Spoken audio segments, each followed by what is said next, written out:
मैं बताना चाहती हूँ। जैसे तुम लोग ये गाते हो ना स्टार्टिंग में, नमो अरिहंताणं, मैं चैलेंज के साथ कह सकती हूँ या कितनों को नमो अरिहंताणं का मीनिंग नहीं पता होगा। नमो सिद्धाणम, नमो आयर्याणम, नमो उवज्जायणम, नमो लोये सव सवर्ण। इनफैक्ट जो नॉन जैन है उन्हें तो बिल्कुल ही नहीं पता होगा कि स्टार्टिंग में कुछ गुनगुन गुनगुन करते हैं, लेकिन जो जैन है उनको भी पूछूंगी ना तो वो कहेंगे, क्या कहेंगे राजीव जी, क्या कहोगे? अरिहंतों को नमस्कार। क्या कहोगे ये प्रेम प्रभु? अरिहंतों को नमस्कार। हाँ, जो राग द्वेष को जीत गए हैं उन्हें नमस्कार। क्या कहोगे? यस, जो लोगों ने पहले से सत्संग सुने हैं, क्योंकि तुम लोग आणम शब्द भूल जाते हो। नमो याद रखते हो, नमस्कार, अरिहंत भी याद रखते हो, लेकिन पीछे आणम को कौन बोलेगा? और शायद ये कहीं किसी पुस्तकों में भी जल्दी से लिखा हुआ नहीं मिलता। पुस्तकों में भी विवेचन देखोगे तो इतना ही लिखा रहेगा, नमस्कार हो अरिहंत को, दूसरा नमस्कार हो सिद्ध को, नमस्कार हो आचार्य को, नमस्कार हो उपाध्याय को, नमस्कार हो लोक में विराजमान सर्व साधु संतों को। जैन साधु संतों को नहीं, ऐसा नहीं लिखा, कहीं नहीं लिखा।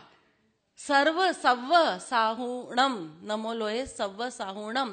तुम यहां तक तो ठीक करते हो व्याख्या, लेकिन जहां अध्यात्म चूक गया इस कलयुग के कारण, जहां अध्यात्म के अंदर कुछ धर्म मार्ग में, अध्यात्म में तो नहीं फेरफार आया, लेकिन धर्म में जो मूल विभक्ति थी ना उसका विवेचन करना ही भूल गए।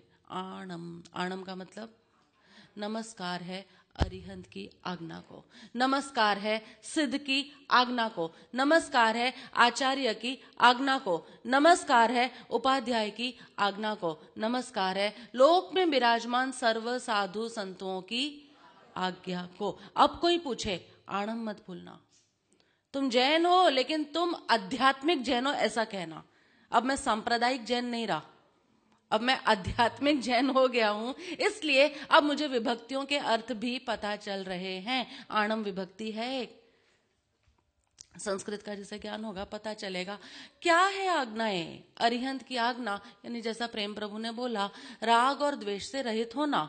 अरि का अर्थ होता है शत्रु और हंत का मतलब होता है नाश करना, शत्रुओं का नाश करना। अभी मैं तुम्हें राग और द्वेष की बात भी नहीं कर रही, अभी मैं कह रही हूं अपने दोषों का नाश करो, दोषों का नाश। वही उसी से तुम नीचे नीचे की लेयर्स पर जाना शुरू करोगे। तुम्हें कोई दोष दिखता है अपना? दिखता है? बस उस दोष का नाश करने के लिए तत्पर हो जाओ। तो ये है अरिहंत की आज्ञा। तब तुमने असली नमो अरिहंताणम गाया। तब तक तो तुमने असली नमो अरिहंताणम खाली क्या बोलूं, पोपट पाठ बस तुमने बोला, तुमने अभी गाया नहीं है उसको। गाने में तो अंदर गल जाती है वो बात, तुम्हारे साथ घुल मिल जाए ना उसको गाना कहते हैं। जो बात तुम्हारे साथ घुल मिल जाए ना उसे गायन कहते हैं। जो बात जब तक तुम रट्टू तोते की तरह गा रहे हो है ही नहीं। नंबर 2 क्या है? सिद्धों की आज्ञा को नमस्कार। नमस्कार हो सिद्धों की आज्ञा को। सिद्धों की आज्ञा क्या है? अरिहंतों की क्या थी? दोषों, राग द्वेष मत बोलो, थोड़ा बड़ा हो जाएगा। जो दोष दिख जाए, क्रोध का दोष दिख जाए, झूठ का दोष दिख जाए, छोटे छोटे दोष भी नहीं छूट पाओगे। तुम्हें छोटा छोटा दोष भी ना पाप लगना चाहिए, तभी तुम मुक्त हो पाओगे। और यही अरिहंतों की आज्ञा है। और ये तुम्हारे जीवन में घटना घट जाए ना कि तुम्हें दोष अब पाप लगने लगा है, पाप। तुम दोष से तो फिर भी तुम्हें लगता है मुक्ति हो जाएगी, लेकिन तुमने खुद ने ही शास्त्र पढ़े हैं, पाप से मुक्ति पाना बड़ा कठिन हो जाता है, क्योंकि अब वो संज्ञा बन गई। आ जाएगा हमारा। जब ये काम हो जाए कि तुम्हें दोष पाप लगने लग जाए, तब तुमने सिद्धों की आज्ञा को मान्य किया। नमो सिद्धाणम।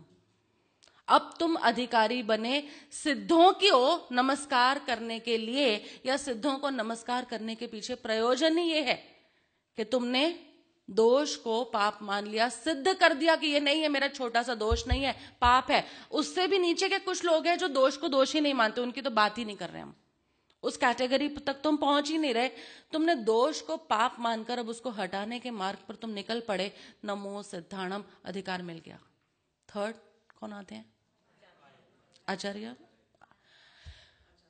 आचार्य की आज्ञा को नमस्कार हो, आचार्यों की आज्ञा को। आचार्य की आज्ञा यानी क्या? तुम्हारा ज्ञान और आचरण एक हो जाना चाहिए, यह आचार्य की आज्ञा है। आचार्य की आज्ञा क्या है? तुम नमस्कार करते हो आचार्य को, इसका मतलब जो भी आचार्य देवेंद्र मुनि मिल गए, आचार्य ये मिल गए, कितने आचार्य होते हैं, जो आचार्य मिल जाए उसको वंदन करो, 108 खमासने दो, 3 खमासने दो, ये नहीं। वो व्यवहार विनय ठीक है, लेकिन उसे परमार्थ नहीं सिद्ध होता। परमार्थ सिद्ध तभी होता है जब तुम्हारा ज्ञान, यानी जो तुम्हें सत्संगों से ज्ञान मिल रहा है और तुम्हारा आचरण एक दूसरे के ऊपर कोइंसाइड, ओवरलैप करने लगे। इसे कहते हैं नमस्कार हो आचार्य की आज्ञा को। समझ में आता है? तुम ज्ञान में तो कहते हो मैं शुद्ध आत्मा हूं, राग द्वेष से मुक्त हूं, वीतराग स्वरूप हूं, लेकिन तुम्हारे आचरण में समय समय पर राग और द्वेष ही आते जाते हैं। तो क्या आचार्य को नमस्कार करने का अधिकार नहीं है? तुम नमस्कार मंत्र मत बोलो, मत बोलो। इससे अच्छा पहले समझो तो सही। नंबर 4, नमो उवज्जायाणम। क्या मतलब कहोगे इसका? नमस्कार हो उपाध्याय की आज्ञा को। उपाध्याय की आज्ञा क्या है? जीवन के हर अध्याय में ऊपर उठ के रहना। उपाध्याय, उप अध्याय, जीवन का कोई भी चैप्टर आए, उस चैप्टर से तुम्हारे बोध में वैराग्य आना चाहिए, तुम्हारी बुद्धि में द्वेष या राग नहीं आना चाहिए। तुम्हारी जिंदगी में भी अच्छे बुरे समय चलते रहते हैं कि नहीं? कुछ अच्छा होता है, कुछ बुरा होता है। जिंदगी में कोई भी परिस्थिति आती है, वो परिस्थिति तुम्हें वैराग्य की तरफ, परमात्मा की तरफ, पवित्रता की तरफ ले जानी चाहिए। वो परिस्थिति तुम्हें किसी के प्रति राग या किसी के प्रति द्वेष की तरफ नहीं ले जानी चाहिए। राग या द्वेष के बदले तुम्हारे जीवन के हर उपस्थित कर्म तुम्हें वैराग्य की तरफ ले जाए। इसे कहा जाता है नमस्कार हो उपाध्याय की आज्ञा को। या मैं कहूंगी, मैंने नमस्कार किया आज उपाध्याय की आज्ञा को। जीवन का एक अध्याय आया और हम ऊपर वैराग्य की तरफ चले गए, हम नीचे राग और द्वेष की तरफ नहीं गए। ये है नमस्कार, है नमो उवज्जायाणम। और फिर नमो लोए सव साहूणम। क्या कहेंगे इसका अर्थ? नमस्कार हो, नमो को भी मत भूलो, नमस्कार हो। लोए मतलब लोक में, लोए मतलब लोक में विराजमान सभी साधु संतों को, जैन साधु संतों को नहीं, कि हाँ की आज्ञा को। और क्या है आज्ञा? सतत मन को साधना। साधु मतलब जो सतत साधने में लगा हुआ है। उत्तराधन सूत्र में तो बहुत अच्छी व्याख्या दी। सुत्ता अमुनि, असुत्ता मुनि, मुनि की व्याख्या दी। जो सो रहा है निरंतर वो अमुनि है, और जो निरंतर जागा हुआ है वो मुनि है। मतलब मुनि कभी सोते नहीं, रात की 8 घंटे की भी नींद नहीं, ऐसा नहीं है। जो अपने हर कृत्य के प्रति जागृत है, सव साहुणंग, जिसने इस साधना के अंदर प्रवेश ले लिया है, जागृति